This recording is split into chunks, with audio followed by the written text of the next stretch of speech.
Om Jnana-timirandasya Jnananjala-shalakaya Chakshurunmilitam Yena Tasmai Shri Gurave Namaha Shri Chaitanya Manobhishtam Stapitam Yena Bhutale Swayam Rupa Kadamahyam Dadati Svapadantikam Vandeham Shri Guru Shivataparakamalam Shri Gurun Vaishnavamscha Shri Rupam Sagrajatam Sahagana Raghunatam Vitam Tam Sajivam Sadvaitam Savadhutam Parijana Sahitam Krishna Chaitanya Devam Shri Radha Krishna Padan Sahagana Lalita Shri Vishakam He Krishna Karuna Sindhu Dina Bandho Jagatpate Gopesha Gopika Kanta Radha Kanta Namostute Tapta Kanchana Gaurangi Radhe Vrindavaneshwari Vrishabhanu Sute Devi Pranamami Hari Priye Panchakalpa Tarubhyascha Kripa Sindhubhya Evacha Patitanam Pavanebhyo Vaishnavebhyo Namo Namaha Shri Krishna Chaitanya Prabhu Nityananda Shri Advaita Gadadhara Shivasadi Gaura Bhakta Vrinda Hare Krishna Krishna Krishna Hare Hare Hare Rama Rama Rama Hare Hare Hare Krishna. So we are continuing with the reading from Bhagavad-gītā as it is, from His Divine Grace A.C. Bhaktivedanta Swami Prabhupāda, founder-ācārya of International Society for Krishna Consciousness. So last time we finished chapter 2, which was the summary of Bhagavad-gītā as described also by Bhaktivedanta Thakur. And in the last section we were speaking about Sthita Pragya, or person who is fixed in divine consciousness. We spoke about how materialists and devotees have different perspectives of life. Is like the day and night. It's very it's big contrast between each other. It's like opposite sides basically. Then we spoke also how the devotee is desireless, that he doesn't have material desires, but instead he has desires to please the Lord. So he is not desireless at all, but he has only spiritual desires.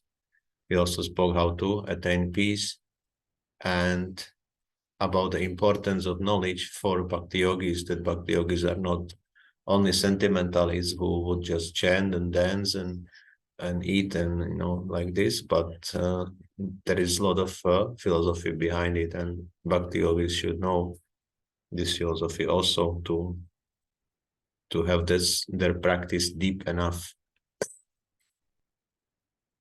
Okay, so we'll look at chapter 3, which is entitled Karma Yoga.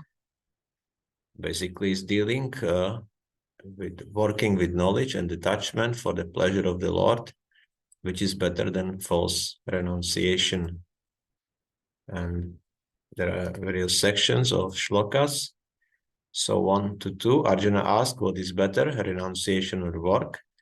3 to 9, Buddhi-yoga is better than false renunciation. 10 to 16, human life is meant for yajna.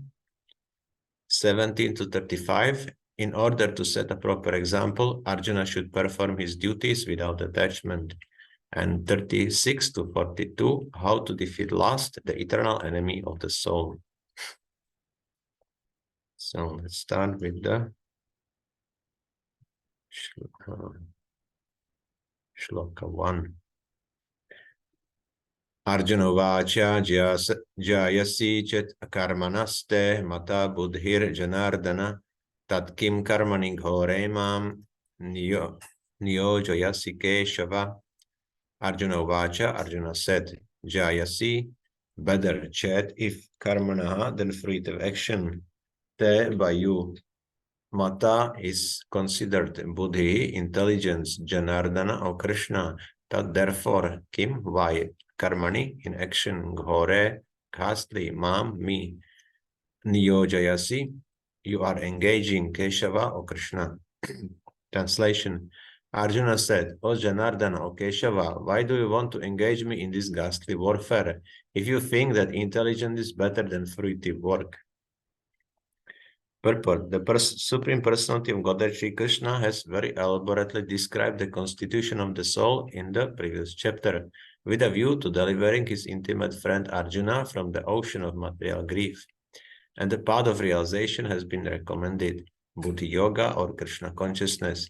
Sometimes Krishna Consciousness is misunderstood to be inertia, and one with such a misunderstanding often withdraws to a secluded place to become fully Krishna conscious by chanting the holy name of Lord Krishna. But without being trained in the philosophy of Krishna consciousness, it is not advisable to chant the holy name of Krishna in a secluded place, where one may acquire only cheap adoration from the innocent public. Arjuna also thought of Krishna consciousness or Buddhi-yoga or intelligence in spiritual advancement of knowledge as something like retirement from active life and the practice of penance and austerity at a secluded place. In other words, he wanted to skillfully avoid the fighting by using Krishna consciousness as an excuse. But as a sincere student, he placed the matter before his master and questioned Krishna as to his best course of action. In answer, Lord Krishna elaborately explained karma yoga or working Krishna consciousness in this chapter. So Arjuna is confused here because Krishna was explaining something on the level of knowledge or intelligence, and then also he was telling him to do some fruitive activities, later nishkarma, like activities without desire for fruits. So now he is confused what is proper. So he is asking Krishna to decide for him, because as we know in second chapter in the beginning, he accepted Krishna as his spiritual master. So now he's asking question to clarify various matters. And this is very common misunderstanding, that spiritual life must be something that we just stop all the activities and go somewhere to the forest and then just meditate. But in fact, spiritual life in Krishna consciousness is very active and it has a lot of variety, and it looks maybe from the external point of view very similar like material life, but because of this difference of consciousness, it is not so.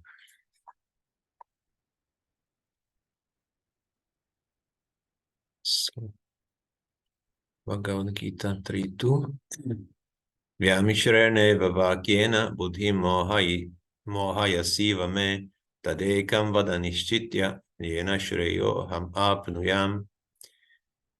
Vyamishrena, by equivocal, iva, certainly, vakyena, words, buddhim, intelligence, mohayasi, you are bewildering, iva, certainly, me, my, that, therefore, ekam, only one, vada, please tell, nishchitya, ascertaining, yena, by which, shreyaha, real benefit, aham, I, apnuyam, may have.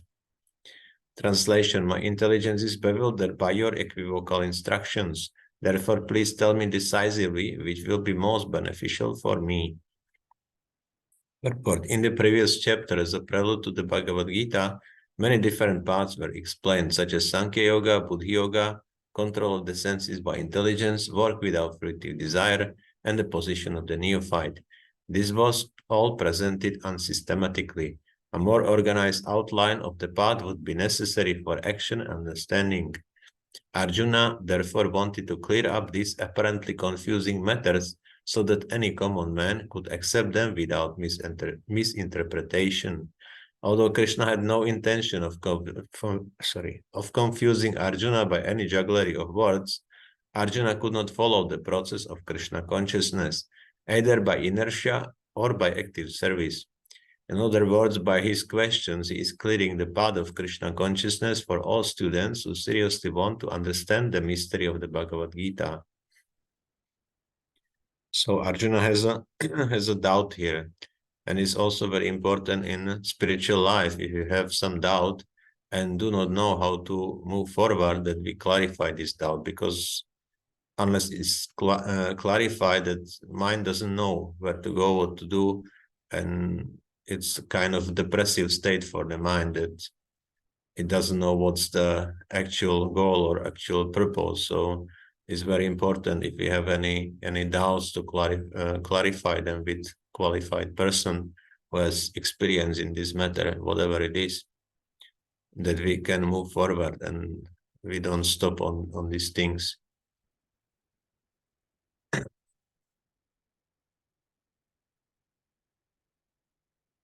So Arjuna also, now he's asking very, very clearly that he wants to know only one option, not two options.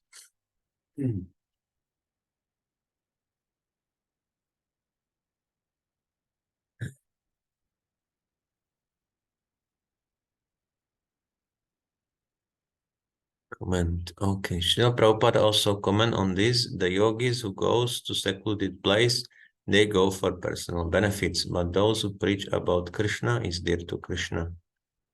Yes. Yeah. Very nice comment. Yes. Basically, our sampradaya, Gaudiya Vaishnava sampradaya, also our ISKCON movement, is in the category which is called Goshtyanandi. Means there are Bhajananandis and Goshtyanandis. Bhajanandis are doing their personal spiritual practice in the secluded place, and they don't consider others also. But Goshtyanandis, which is our mood, want also to deliver others, not only themselves. So that's why they are preaching. So we are preaching movement. That's very important. Also, for us in Kali Yuga, it's very difficult to go to a secluded place and just do the practice there, because mind immediately would try to invent some nonsense what we can do there, because there is basically no one to see us. So better is to be engaged in some preaching activities or to cooperate with devotees than stay somewhere in the place alone. Also, one of the things in Kali Yuga, basically this is the reason that in Kali Yuga sannyas is forbidden. But this meaning of sannyas in this sense is that one lives alone, one goes to the forest. It has little slightly different meaning what is usual understanding of sannyas, or the state of complete renunciation. So this is not recommended even within Gaudiya Sampradaya or within ISKCON. Even sannyasis are not usually living alone. They live in some ashram, or they have some they are traveling with some assistant or like this. So very rarely someone travels alone. And even if he travels alone, maybe they are going from temple to temple. So it's the same thing, or from community to community, but no one is like, hopefully, no one is hiding somewhere and just doing his bhajan, usually. This is not our mood. Yes, so thank you for the comment. Okay, let's continue.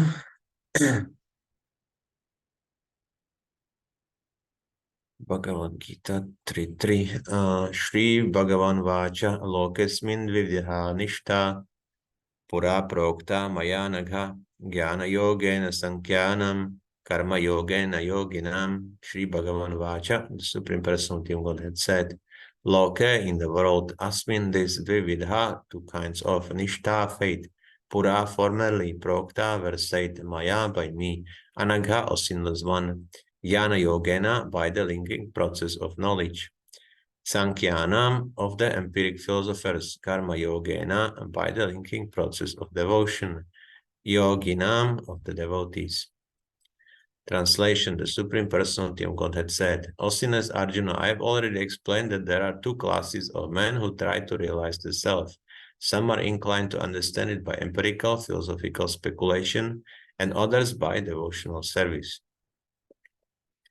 Purport: in the second chapter, verse 39, the Lord explained two kinds of procedures, namely Sankhya Yoga and Karma Yoga or Buddhi-yoga. In this verse, the Lord explains the same more clearly. Sankhya Yoga, or the analytical study of the nature of spirit and matter, is a subject matter for persons who are inclined to speculate and understand things by experimental knowledge and philosophy. The other class of men work in Krishna consciousness, as it is explained in the 61st verse of the 2nd chapter. The Lord has explained also in the 39th verse that by working by the principles of Buddhi-yoga or Krishna consciousness, one can be relieved from the bonds of action. And furthermore, there is no flaw in the process. The same principle is more clearly explained in the 61st verse. That this Buddhi-yoga is to depend entirely on the Supreme, or more specifically on Krishna. And in this way, all the senses can be brought under control very easily. Therefore, both the yogas are interdependent, as religion and philosophy. Religion without philosophy is sentiment or sometimes fanaticism, while philosophy without religion is mental speculation. The ultimate goal is Krishna, because the philosophers were also sincerely searching after the absolute truth, come in the end to Krishna consciousness. This is also stated in the Bhagavad-gītā. The whole process is to understand the real position of the self in relation to the super-self. The indirect process is philosophical speculation, by which gradually one may come to the point of Krishna consciousness. And the other process is directly connecting everything with Krishna in Krishna consciousness. Of these two, the path of Krishna consciousness is better because it does not depend on purifying the senses by a philosophical process. Krishna consciousness is itself the purifying process, and by the direct method of devotional service, it is simultaneously easy and sublime. So Arjuna is confused because Krishna was explaining something about Sankhya Yoga, and also he was mentioning Karma Yoga. Sankhya Yoga is basically understanding of philosophy distinguishing between matter and spirit and elements within the material creation. And Karma Yoga is speaking directly about devotional service or engagement in the Lord's transcendental service. So for Arjuna, these processes are like he sees them as a different, but also some time ago we said that Sankhya, or the result of Sankhya Yoga, because we understand the position of the Supreme Lord.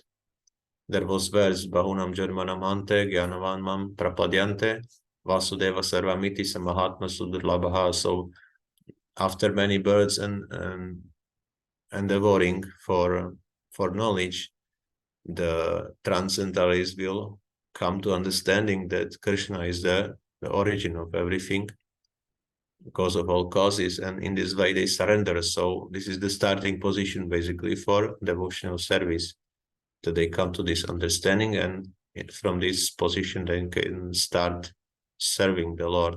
So in this way, Sankhya Yoga and Karma Yoga are not different, because they lead to the same place or same destination.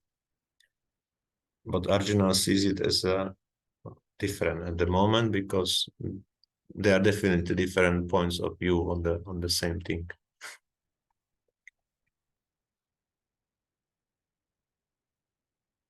And Srila Prabhupada also speaks here that these yogas are independent, because let's say to do devotional service, we need to understand also our position as the spirit soul and our relationship with him. But advantage of devotional service is that there is no need of any separate process for purification, because devotional service itself is purificatory activity.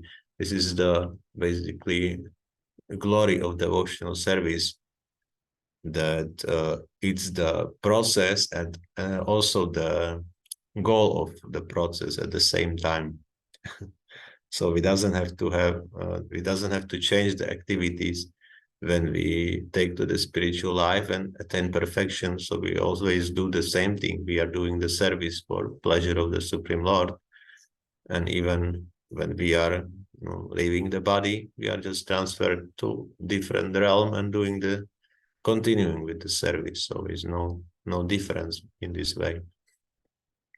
That's why Krishna consciousness is so, how to say, so sublime or so perfect in this way, that there is no need to change activity after attaining perfection.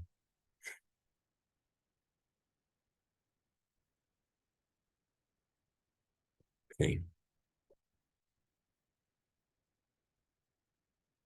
Srila Prabhupada mentions here also, it's just an example, but still I say something about it. He's speaking about religion and philosophy, and he's saying that religion without philosophy is sentiment, and or fanaticism, and philosophy without religion is mental speculation. So both of them are necessary, because from philosophy we apply it as a religion, or in other words, it means we are applying as a culture. Religion and culture in this way are synonyms. So there is some lifestyle also coming from this philosophy, but only lifestyle without knowing why we are doing it, it doesn't last long. We know from our previous generations that this link was lost, and they were just keeping the tradition, and ultimately the newer generations did not understood why they are doing what they are doing, so they were giving up, and gradually it was disappearing, this tradition. So the same way, religion and philosophy are interdependent. They cannot be one or the other.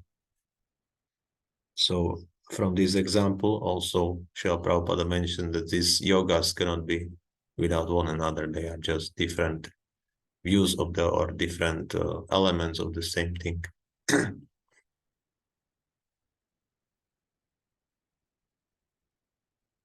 So 3-4. Na karmanam anarambhan naishkarmyam purushošnute na cha sanyasanad eva siddhim samadhigacchati. Na not karmanam, of prescribed duties, anarambhat, by non-performance, naishkarmyam, freedom from reaction, purushaha, man, ashnute, achieves, na nor, cha also, sanyasanad, by renunciation, eva, simply, siddhim, success, samadhi gacchati, attains. Translation: not by merely abstaining from work can one achieve freedom from reaction, nor by renunciation alone can one attain perfection. Purport: the renounced order of life can be accepted when one has been purified by the discharge of the prescribed form of duties, which are laid down just to purify the hearts of materialistic men. Without purification, one cannot attain success by abruptly adopting the fourth order of life, sannyasa. According to the empirical philosopher, simply by adopting sannyasa or retiring from fruitive activities, one at once becomes as good as Narayana. But Lord Krishna does not approve this principle. Without purification of the heart, sannyasa is simply a disturbance to the social order. On the other hand, if someone takes to the transcendental service of the Lord, even without discharging his prescribed duties, whatever he may be able to advance in the cause is accepted by the Lord. Buddhi-yoga. Svalpamapyasya dharmasya trayate mahato bhayat. Even a slight performance of such a principle enables one to overcome great difficulties. So here is one risk mentioned when one would take fourth order of life or sannyasa, that the person must be sufficiently purified, because otherwise, without purification, he may not be able to sustain this fourth order of life or ashrama. And that's why also in our movement, sannyasis are going through so many exams or examinations, and they are requiring to go through some courses and various things, and they are observed for several years how they are behaving very, very scrutinizingly. So it doesn't happen that they would not sustain this ashram, because it's also disturbance for the society. If somebody has trust for a sannyasi and then he falls down, so it's also like causing distrust from the authority. So it's also for preaching purposes is not a good good thing, because it doesn't throw good light on the society. So that's why to come to sannyas, one should be sufficiently purified and mature. But advantage of devotional service is that even without purification of the heart, this service is gradually purifying the person, and the result is kept, or we know that there is something like spiritual bank account which is gradually growing and growing, and wherever we are left, the balance is still there, is not disappearing, even if we leave the body, so it's staying there, so we can continue at any time. Of course, we should not waste time and don't depend on this, that this account is eternal and not do anything. So we should endeavor to progress. Okay, we have some comments there.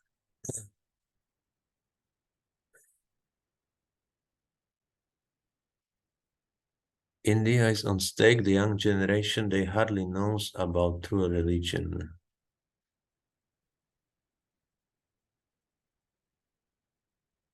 Here in Jadavpur University, students are fighting to get right on drinking liquor and cigarettes. They are saying it must freedom for them.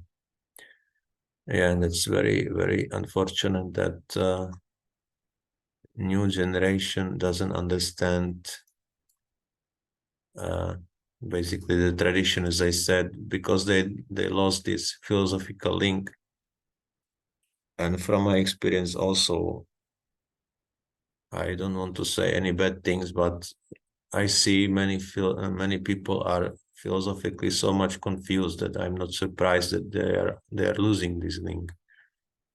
Not only India, but I see it also in India, but also in other parts of the world, because these things are basically also spreading from India. Westerners are taking various philosophies from the East, and they don't know at all what they are taking. Usually they take Mayavada philosophy. So this is my personal experience with some people I know, some relatives, that they found something on the internet and asked me what I think about it, and then I realized that they are hearing some Mayavada philosophy very, very expertly, even unknowingly hidden behind various things.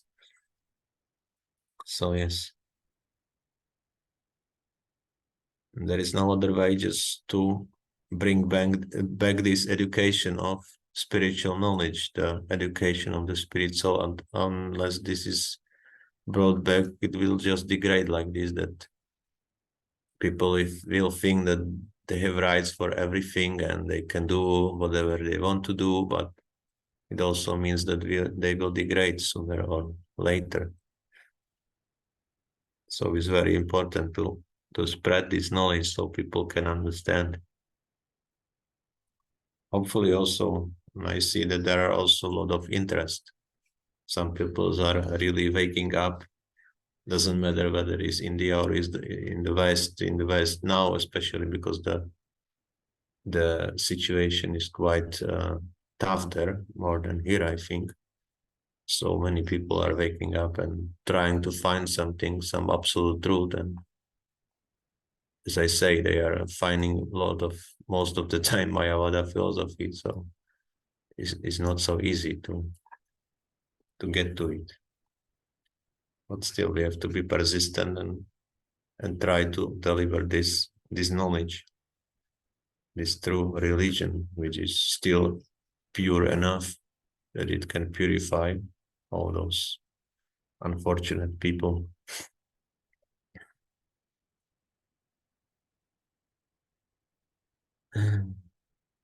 Okay, so that's it for today. So next time we will also continue the same section when Krishna is explaining Arjuna how Buddhi-yoga is better than false renunciation. So this doubt of Arjuna will be clarified by the Lord. Okay, thank you very much. Hare Krishna. Srimad Bhagavad-gīta ki jai, Srila Prabhupada ki jai, Samaveta Bhaktivedanta ki jai.